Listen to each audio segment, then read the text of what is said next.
قاتلان امام حسین علیہ السلام کا عبرتناک انجام۔ لکھا ہے کہ جب ابراہیم ابن مالک اشتر ابن زیاد سے جنگ کرنے کے لیے شام کی طرف روانہ ہوئے تو مختار نے کوفے میں قاتلان حسین کا سراغ لگانا شروع کیا۔ جہاں کہیں بھی ایسے شخص کا پتہ چلتا تھا جو روز عاشور کربلا میں ابن زیاد کی طرف سے امام مظلوم سے لڑنے گیا تھا، مختار کے سپاہی اسے گرفتار کر کے لے آتے تھے اور اس لعین کو دردناک عذاب کے بعد قتل کر دیا جاتا تھا، یہاں تک کہ تھوڑے ہی عرصے میں 986 قاتلان حسین کو واصل جہنم کر دیا گیا۔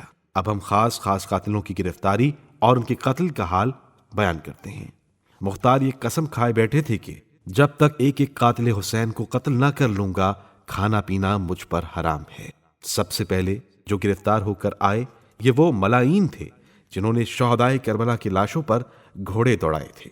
مختار کے حکم پر ان کے ہاتھ اور پاؤں میں لوہے کی کیلیں ٹھوک دی گئیں اور اس کے بعد حکم دیا کہ ان پر گھوڑے دوڑائے جائیں۔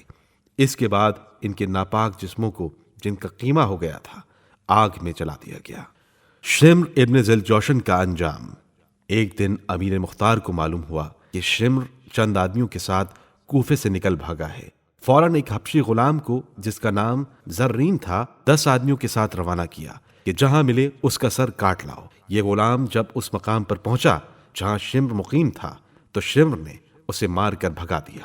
جب یہ خبر مختار کے ایک حاکم ابو عمرہ کو پہنچی وہ بہت سے آدمی اپنے ساتھ لے کر اس کی گرفتاری کو جا پہنچا۔ شمر نے اس سے بھی جنگ کی۔ ابو عمرہ غالب آئے اور اس شقی کو قتل کر ڈالا۔ اس کے تمام ساتھی بھی چن چن کر مار ڈالے گئے۔ سب کے سر کاٹ کر کوفے میں امیر مختار کے پاس بھیج دیے۔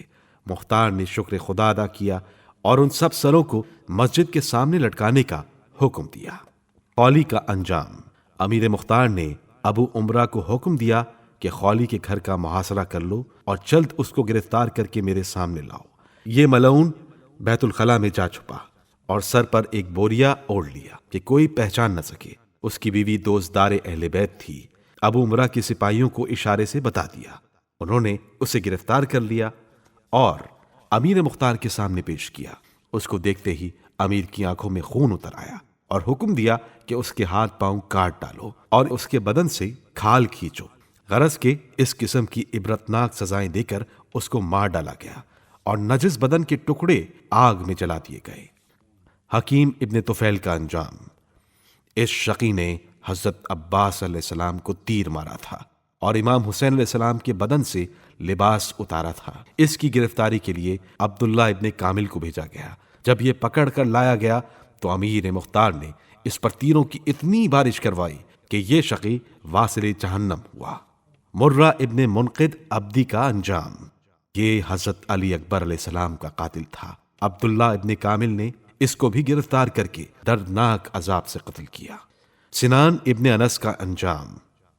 مختار نے پہلے اس کی انگلیاں کٹوائیں، پھر ہاتھ پاؤں قطع کروائے، پھر کڑھاؤ میں روغن زیتون کو جوش دے کر زندہ اس میں ڈال دیا گیا۔ عبداللہ ابن عقبہ غنوی کا انجام۔ اس نے کربلا میں بہت سے صغیر السن بچوں کو قتل کیا تھا۔